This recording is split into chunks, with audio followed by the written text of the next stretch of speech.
In this video, I'm going to let you know how you can manage your Macquarie's credit card online. Managing your Macquarie's credit card online is straightforward through the Macquarie's online banking platform or the Macquarie's mobile banking platform. Now here's how you can do it. First of all, you could go ahead and register for a Macquarie's online banking account.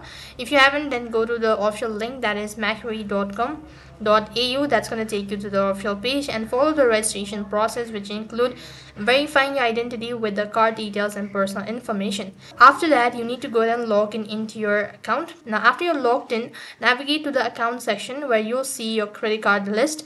Click on the credit card account you want to view the transaction balance, date issues, and other details.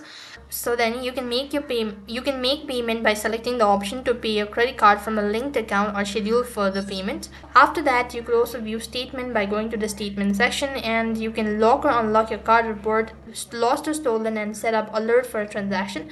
Now update your personal information like your address, contact numbers, and email as well. You could also go ahead and monitor your transaction as well as your reward.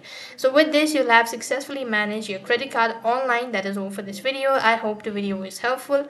Make sure to like, share, and subscribe to our channel. Thank you for watching. See you in the next video.